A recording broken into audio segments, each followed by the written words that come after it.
Kita lanjut bahas spoiler Wudong Qiankun Season 10 episode 27. Oke lah, gak usah banyak mang-ming-mang, kita langsung masuk aja ke pembahasan.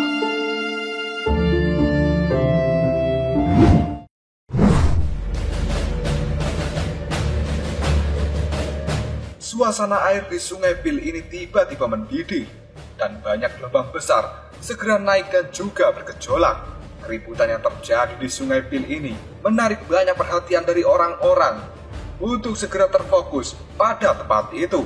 Yang kemudian banyak orang pun kini berkata, mungkinkah Lindong akan segera keluar dari sungai ini? Karena sebenarnya orang-orang ini sangat penasaran apakah Lindong hanya membuang-buang waktu selama 11 hari di dalam Sungai Pil, atau dia malah sudah menyerap habis semua energi emas nirwana di tempat itu. Dan pusaran hitam yang terhubung langsung ke dasar sungai tiba-tiba saja menunjukkan sebuah tanda-tanda akan segera runtuh. Dan pada akhirnya banyak gelombang kejut serta energi yang sangat luar biasa kini telah dipancarkan dari bagian dalam pusaran air. Yang sebenarnya gelombang kejut ini adalah kesengsaraan nirwana. Pak Tua Jensen dan juga Pak Tua Wudou yang berada di atas Sungai Pil, ekspresi di wajah mereka terlihat sangat terkejut ketika mereka mengamati pusaran air itu. Dan dengan kemampuan yang mereka miliki, jelas kedua orang tua itu bisa merasakan bahwa ini adalah fluktuasi dari tanda kesengsaraan nirwana yang akan segera datang. Mata dari Pak Tua Jensen juga terlihat sangat serius sebelum pada akhirnya dia berkata dengan lembut, bocah ini sepertinya dia telah benar-benar menyerap semua energi emas nirwana yang ada di dasar Sungai Pil. Dan Pak Tua Wudou yang sambil mengelus jenggotnya, dia pun menimpali, benar, dan dia hanya membutuhkan waktu 11 hari saja. Ekspresi wajah kedua orang tua itu benar-benar terlihat rumit karena mereka berpikir bahwa senior Sutong yang telah dianggap dewa di tempat ini, dia membutuhkan waktu 12 hari. Tapi sebenarnya Lindong kali ini telah mampu melampaui senior Sutong. Dengan kata lain, rekor dari senior Sutong telah dipecahkan oleh Lindong. Mengetahui fakta ini, Pak Tua Jensen tiba-tiba saja tertawa. Dan dia kemudian mengatakan, meskipun aku tidak tahu taktik apa yang digunakan oleh bocah itu, tapi dia mampu menyerap semua energi emas nirwana, sudah cukup untuk membuktikan kemampuannya. Wudou, kali ini penglihatanmu benar-benar akurat. Dan sepertinya aula sunyi kita tidak akan diabaikan lagi. Mendapat perkataan seperti itu, Pak Tua Wudou pun menimpali, kamu seharusnya tidak terlalu memikirkan bocah kecil itu, karena ini hanyalah perendaman kepala di Sungai Pil dan belum memiliki arti yang terlalu banyak. Jika kamu benar-benar ingin aula sunyi kita mendapatkan masa kejayaannya kembali, setidaknya kita harus menunggu sampai Lindong benar-benar bisa memahami kitab suci penghancuran besar. Jika tidak, maka dia masih tidak akan bisa bertarung dengan murid-murid top dari 3 aula yang lainnya, karena mereka sebenarnya telah memahami 3 kitab suci misterius yang besar lainnya. Pak Tua Wudou mengatakan hal ini karena dirinya sangat paham dengan Lindong yang berstatus sebagai murid baru. Dan Pak Tua Wudou tidak ingin memberikan beban yang terlalu banyak bagi Lindong. Pak Tua Jensen terdiam sesaat sebelum pada akhirnya dia mengatakan untuk menjawab perkataan dari Pak Tua Wudou. Wudou, aku sebenarnya tahu apa yang kamu pikirkan, namun dengan dia melakukan hal ini, tidak hanya kita, tapi bahkan beberapa tetua yang lainnya akan secara diam-diam mulai memperhatikan Lindong. Dan para murid dari 3 aula yang lainnya juga akan memusatkan perhatian mereka pada bocah itu. Jika sampai Lindong gagal memahami kitab suci penghancuran besar, kemungkinan dampaknya akan cukup parah. Dan pada saat itu pasti akan ada beberapa gosip yang beredar. Tapi bagaimanapun juga, penampilan Lindong di dalam perendaman kepala Sungai Pil ini benar-benar terlalu mengejutkan.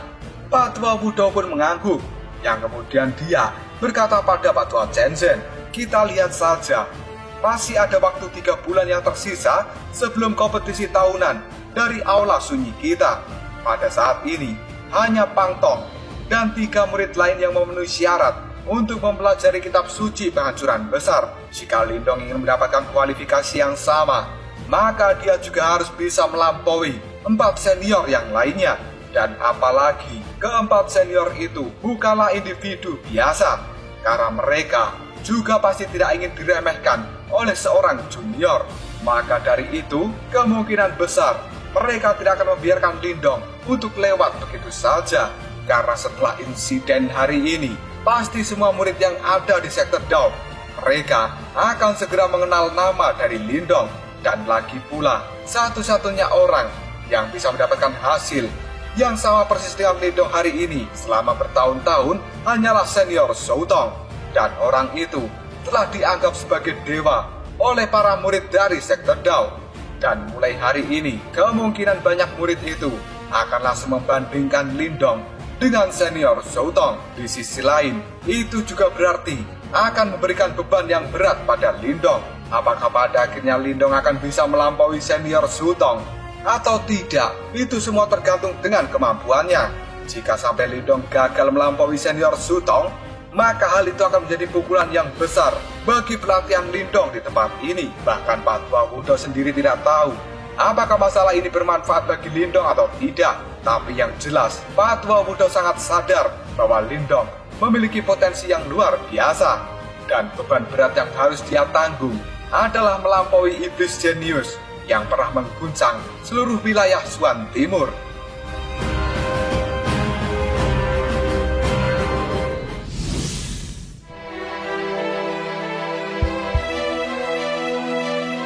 Tiba-tiba saja riak energi yang ada di Sungai Pil ini sekarang telah menjadi semakin intens, dan gelombang energi nirwana yang liar dan ganas kini telah meletus-letus dari dalam pusaran.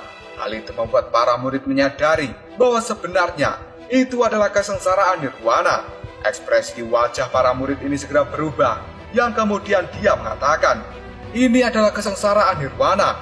Mungkinkah Lindong telah benar-benar menyerap semua energi emas nirwana dan menggunakannya untuk menghadapi kesengsaraan nirwana? Senior Pang Tong dan juga 3 murid yang lainnya kini juga langsung melihat ke arah Lindong dengan tatapan mata yang terkejut. Hal ini terutama terjadi pada pria yang bernama Jiang Hao. Alisnya sekarang sudah terangkat sebelum pada akhirnya Jiang Hao mengatakan bocah itu memang memiliki beberapa kemampuan. Meskipun dia bisa bertahan dan melalui kesengsaraan nirwana di dasar sungai, tapi tetap saja dia hanya berada di nirwana kelima. Hal ini dikatakan oleh Jiang Hao karena dia sangat meremehkan kemampuan dari Lindong. Hal itu dikarenakan Jiang Hao pada saat ini berada di nirwana ke-7, dan pada akhirnya sebuah pilar cahaya yang sangat besar yang telah terbentuk dari energi nirwana pada saat ini telah menerobos dari dasar sungai menuju ke permukaan yang kemudian menjulang tinggi ke langit. Setelah pilar cahaya ini ditembakkan, hal itu juga memicu ledakan secara berantai.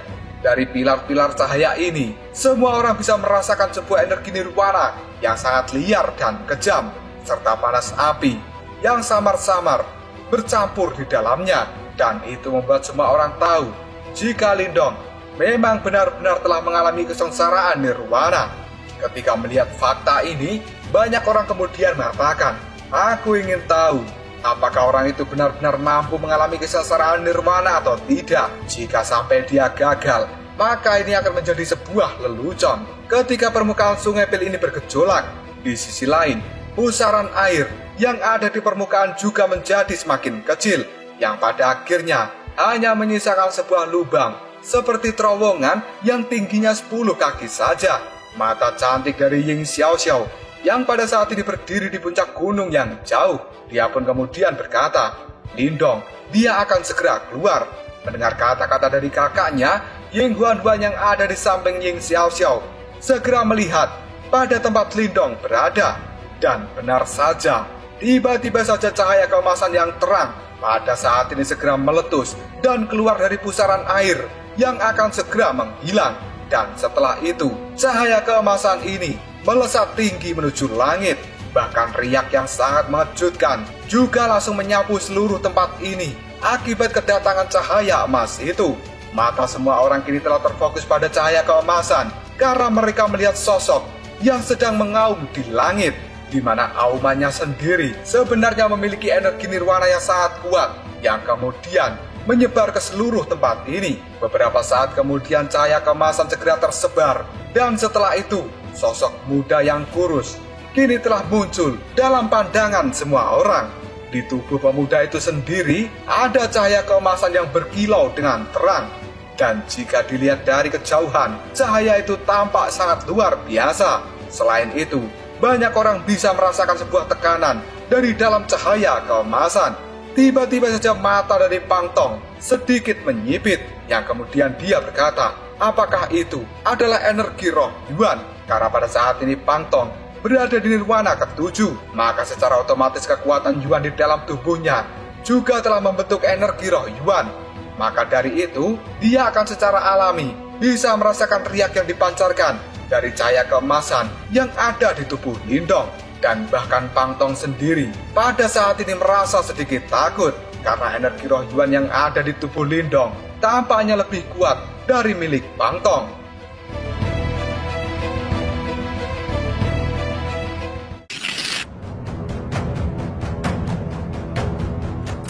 Ying Xiaoxiao yang berada di puncak gunung, ketika dia melihat Lindong, sekarang dia telah mengepalkan tangannya dengan erat. Sebelum pada akhirnya Ying Xiaoxiao pun berkata, Lindong, dia sebenarnya telah menyerap semua energi emas nirwana.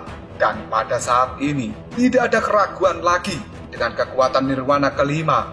Sangat mustahil bagi Lindong untuk menciptakan roh Yuan.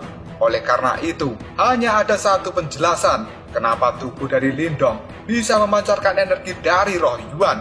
Hal itu dikarenakan Lindong benar-benar telah menyerap semua energi emas nirwana yang berada di dasar Sungai Pil. Mendengar apa yang dikatakan oleh kakaknya, Ying Huan sekarang menggigit bibir merahnya dan ekspresi cantik di wajahnya berubah menjadi sangat rumit. Pada awalnya Ying Huan tidak menyukai Lindong karena tidak mau bergabung dengan Aula Langit, dan bahkan Ying Huan telah menyebut Lindong sebagai seseorang yang egois. Namun pada saat ini dia tidak menyangka bahwa hanya dalam waktu kurang dari setengah bulan, Lindong sebenarnya telah bisa mengguncang sekte Dao. Mengetahui fakta ini kemudian Ying Huan pun bergumam, apa hebatnya si Lindong itu? Ini hanyalah perendaman kepala di Sungai Pil. Jika dia memiliki kemampuan, maka dia harus segera mempelajari kitab suci penghancuran besar. Ketika Huan mengatakan hal ini, sebenarnya kepercayaan dirinya telah menghilang dan dia tidak berani untuk meremehkan Lindong lagi. Karena sebenarnya Huan juga telah merasakan bagaimana rasanya melakukan perendaman kepala di Sungai Pil. Hal itu telah membuat Huan sadar bahwa apa yang dilakukan oleh Lindong bukanlah sesuatu yang mudah untuk dilakukan semua orang. Tiba-tiba saja tubuh dari Ying Xiaoxiao berbalik karena dia tidak ingin tinggal lebih lama di tempat ini. Dan sambil akan pergi, Ying Xiaoxiao pun mengatakan, Huan, ayo kita pergi dari tempat ini dan kita tidak perlu terus menonton. Karena sebenarnya Aula Sunyi telah menemukan bibit yang sangat bagus. Namun hal ini tidak cukup untuk mempelajari kitab suci penghancuran besar. Dan semoga saja Lindong itu berhasil, karena aku juga ingin melihat betapa sombongnya yang disebut dengan kitab suci penghancuran besar, yang telah dianggap sebagai kitab terkuat dari 4 kitab besar misterius yang ada di sekte Dao kita. Setelah mengatakan hal itu, sosok dari Ying Xiaoxiao segera berubah menjadi cahaya dan melesat meninggalkan tempat ini. Hal itu segera disusul oleh Ying Huan. Dan dari kejauhan, Lindong yang masih berada di udara pada saat ini merasakan sesuatu. Ketika Ying Xiaoxiao dan Ying Huan telah pergi, dia pada akhirnya melihat ke arah mereka. Hal itu membuat kedua mata dari Lindong segera menyipit. Setelah itu, Lindong pun bergumam, sepertinya aku telah menjadi fokus dari banyak orang kali ini. Tapi tidak apa-apa, mulai hari ini kehidupanku mungkin akan menarik.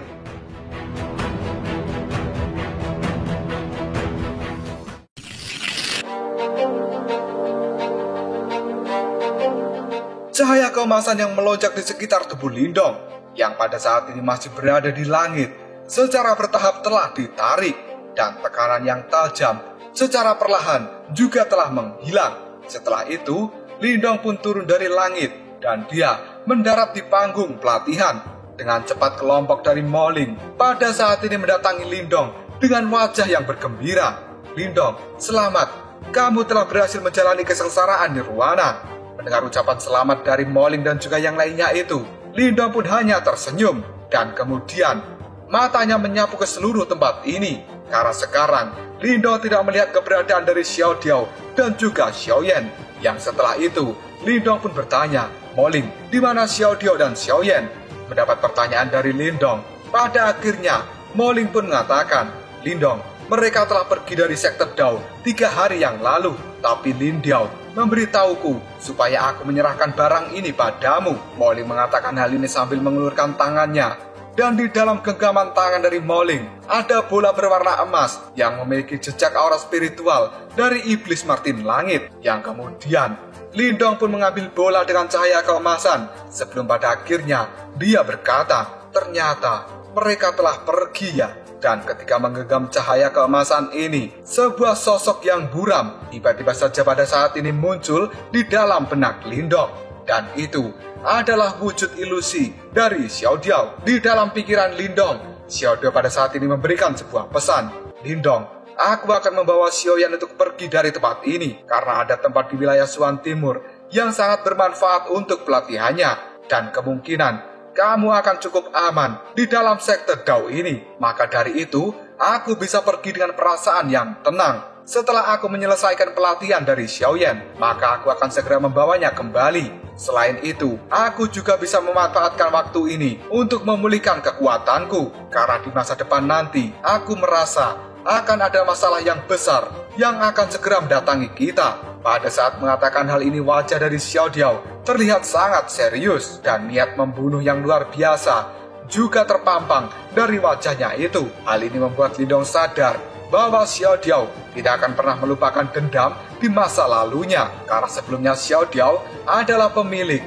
dari batu jimat leluhur. Dan pada akhirnya Xiao Diao telah dipaksa oleh seseorang sampai harus meledakkan dirinya dan menyegel jiwanya di dalam batu jimat itu. Jika dia tidak bertemu dengan Lindong, maka sampai hari ini pasti Xiao Diao masih akan berbentuk jiwa yang terus menyegel diri di dalam batu jimat misterius. Dan pada akhirnya Xiao Diao pun kembali mengatakan, "Lindong, aku sangat mengerti dengan karaktermu. Jika sesuatu terjadi pada diriku, kamu juga pasti akan datang untuk membantuku, yang bahkan kamu juga akan mempertaruhkan nyawamu. Tapi pada saat ini aku harus memberitahu dirimu bahwa jika kamu ingin membantuku di masa depan, maka kamu harus meningkatkan kekuatanmu. Jika tidak, maka aku akan menyelesaikan masalahku sendiri. Karena aku sudah mengakui dirimu sebagai saudaraku, maka aku tidak akan mencari kematian tanpa alasan. Dan orang-orang yang mampu memaksaku sampai keadaan paling menyedihkan pada kondisi kekuatan puncakku pada saat itu, orang ini bukanlah orang yang sederhana. Lindong, aku akan meninggalkan jejak segel roh iblis di tubuhmu, dan aku akan menghubungimu secara langsung jika terjadi sesuatu di masa depan. Dan apabila ada sesuatu yang mengancam dirimu, kamu juga bisa langsung menghancurkan segel roh iblis yang telah aku tanamkan itu, sehingga aku akan bisa merasakannya. Karena aku Xiao Diao dari klan Martin Langit akan membela dirimu jika ada yang menyakitimu di dalam sektor Dao ini. Dan bahkan sektor Dao tidak akan aku biarkan untuk menggertak saudaraku. Selain itu, di antara kita bertiga, meskipun pada saat ini harimau bodoh Xiao Yan selalu berada di pihakmu, tapi kamu juga harus menunjukkan kemampuan sejatimu jika kamu masih ingin dipanggil sebagai kakak pertama. Jika tidak, maka aku akan merebut posisimu. Dan oleh karena itu, kamu harus berlatih dengan keras selama berada di sektor Dao. Setelah mengatakan hal ini, tubuh ilusi dari Xiao Diao berangsur-angsur menghilang, yang pada akhirnya kembali berubah menjadi cahaya keemasan yang kini telah tersembunyi di dalam tubuh Lindong.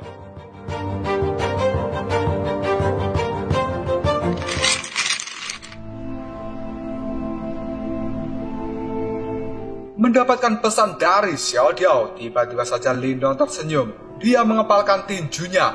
Sebelum pada akhirnya Lindong bergumam, "Xiao Diao, orang ini." Setelah itu Lindong mengangkat kepala dan dia melihat pada langit. Sebelum pada akhirnya Lindong menarik nafas dalam-dalam. Hal itu dilakukan Lindong sambil mengatakan, "Xiao Diao, kamu pada saat ini bisa mempercayaiku. Dan meskipun kamu menolak untuk mengakuiku sebagai kakak pertama, tapi suatu hari nanti aku tidak peduli, karena aku akan melampaui dirimu." Dan pada saat itu juga, kamu pasti akan dengan senang hati mengakuiku sebagai kakak pertama. Karena mulai hari ini, kita 3 bersaudara di masa depan nanti akan membuat nama untuk diri kita sendiri. Dan kita akan mengguncang seluruh dunia. Hal ini dikatakan oleh Lindong sambil membayangkan bahwa mereka bertiga setelah keluar dari kekaisaran dinasti Yan besar,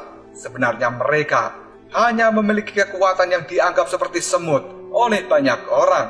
Karena pada saat itu, Lindong hanyalah pemuda yang lemah. Xiaoyan masih bertubuh harimau, sedangkan Xiao Diao hanya berupa roh iblis. Dengan perjalanan yang tidak mudah, pada akhirnya trio Lindong ini bisa mendapatkan posisi seperti saat ini. Meskipun sekarang Lindong telah berpisah dengan Xiao Diao dan Xiaoyan, tapi ini bukanlah perpisahan hidup dan mati.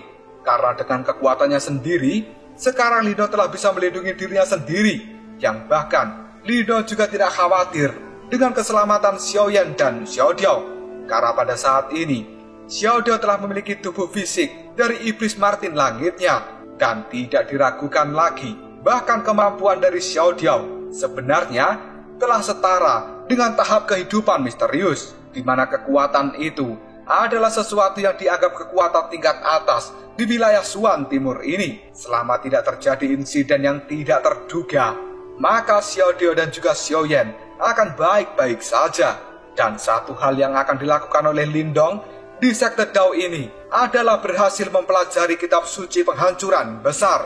Setelah memikirkan hal ini, Lindong pun segera menoleh pada kelompok Moling, yang kemudian Lindong tersenyum. Tapi ketika Lindong ingin mengobrol dengan Moling dan juga yang lainnya, tiba-tiba saja dia merasakan aura dari orang yang pada saat ini menatap Lindong dengan sangat tajam.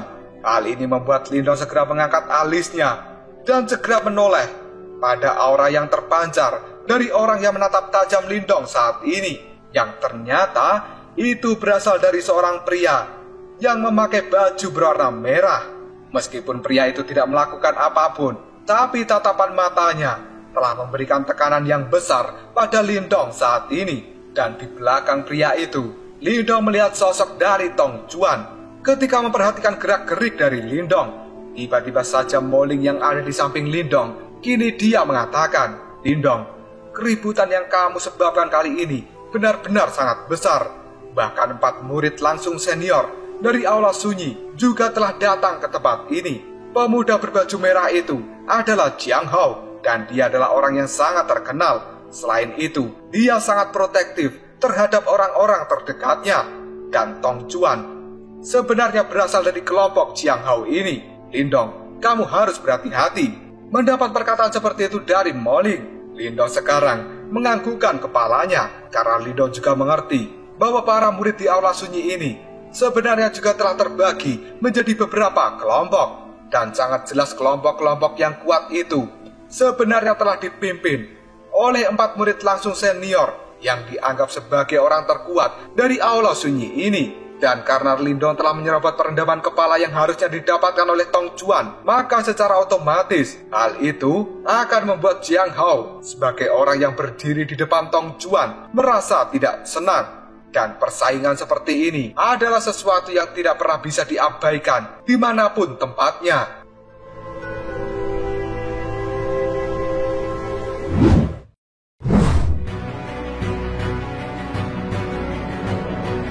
Tidak lama kemudian Lindong melihat ketiga arah dari para senior itu berada, dan di sana Lindong juga bisa merasakan tekanan yang tidak kalah dari Jiang Hao.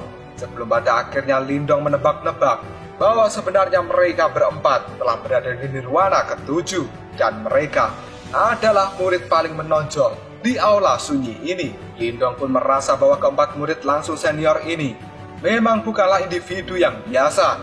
Dan di sisi lain, Lindong juga bukan orang yang lemah yang bisa ditekan dengan mudah. Jika mereka benar-benar bertarung dengan Lindong, masih belum bisa dipastikan siapa yang akan kalah. Tidak lama kemudian suara angin sekarang telah muncul, dan pada saat ini sosok dari Patwa Zhenzhen serta Patwa Wudao telah menampakkan diri. Ketika melihat hal ini, semua murid dari Aula Sunyi mereka buru-buru membungkuk untuk memberikan rasa hormat. Bahkan keempat murid langsung senior juga telah menarik keangkuhan di diri mereka yang langsung memberikan hormat pada kepala dan juga wakil kepala aula sunyi ini. Sebelum pada akhirnya Patwa Zhenzen melambaikan tangan pada banyak murid, dan setelah itu matanya melihat pada Lindong yang kemudian mengatakan, "Lindong, bagus sekali." Wajah tua itu telah memancarkan senyum yang bahagia karena jelas pada saat ini Patwa Zhenzen benar-benar puas dengan hasil yang telah dicapai oleh Lindong di dalam perendaman kepala di dalam Sungai Pil. Mendapat pujian seperti itu dari Patwa Zhenzen, Lindong tiba-tiba saja menjawabnya, "Kepala aula telah memujiku secara berlebihan. Aku sebenarnya hanya beruntung saja." Mendengar perkataan dari Lindong, Patwa Zhenzen tersenyum. Kegembiraan di dalam hatinya tidak bisa disembunyikan dan langsung terpancar dari sorot matanya. Sebelum pada akhirnya Patwa Zhenzen kembali mengatakan, "Lindong, dengan pencapaianmu saat ini, kamu sebenarnya sudah memiliki kualifikasi untuk dipromosikan menjadi murid langsung senior, meskipun kamu baru saja bergabung dengan aula sunyi." Ketika Patwa Zhenzen mengatakan hal ini, tiba-tiba saja keributan yang besar terjadi, dan banyak tatapan mata iri segera melihat ke arah Lindong. Karena sebenarnya, di dalam aula sunyi ini terdapat 4 jenis murid. Yang pertama adalah murid cabang, yang kedua adalah murid biasa dari aula sunyi, yang ketiga adalah murid langsung, dan di atas murid langsung disebut sebagai murid langsung senior, di mana di dalam aula sunyi sendiri pada saat ini ada puluhan ribu murid cabang, 3.000 murid biasa aula sunyi, dan 300 murid langsung. Tapi yang memiliki gelar sebagai murid langsung senior sebenarnya hanya ada 4 orang saja. Maka dari itu bisa ditarik garis kesimpulan bahwa sebenarnya gelar murid langsung senior memiliki sebuah keistimewaan. Dan yang paling penting adalah murid langsung senior ini, mereka memiliki hak untuk mempelajari kitab suci penghancuran besar. Banyak murid-murid yang berasal dari aula sunyi, mereka telah bekerja keras dan tanpa henti supaya mereka bisa menjadi murid langsung senior. Namun pada saat ini di depan mata mereka, sebenarnya Lindong yang baru saja bergabung dengan aula sunyi dan kurang dari waktu setengah bulan saja, langsung diberikan promosi untuk menjadi murid langsung senior. Hal ini membuat banyak murid-murid yang ada di tempat ini terlihat iri, dan tatapan mata mereka juga menunjukkan kemarahan. Meskipun rasa iri itu telah menyelimuti hati mereka, tapi mereka masih paham dengan kemampuan yang telah ditunjukkan oleh Lindong. Karena hal itu memang benar-benar layak jika Lindong ingin dipromosikan menjadi murid langsung senior. Ketika mendapatkan promosi itu dari Patwa Zhenzen, sebenarnya Lindong juga sangat terkejut. Namun di dalam hatinya, Lindong juga sangat senang. Karena pada akhirnya, Lindong telah satu langkah lebih dekat dengan kitab suci penghancuran besar. Lindong pun sekarang telah maju satu langkah. Dia pun memberikan hormat, yang kemudian mengatakan, "Terima kasih kepala aula." Dan tiba-tiba saja, kini ada suara yang mengatakan, "Tunggu dulu." Hal itu segera membuat banyak orang segera melihat pada siapa yang telah berbicara. Karena sebenarnya, kata-kata itu diucapkan oleh Jiang Hao. Dia pada saat ini masih berdiri santai, menyilangkan tangan di dadanya, kemudian melihat Lindong dengan tatapan mata yang tajam. Sementara itu, riak energi Yuan yang sangat menakutkan kini telah tersebar dari dalam tubuh Jiang Hao.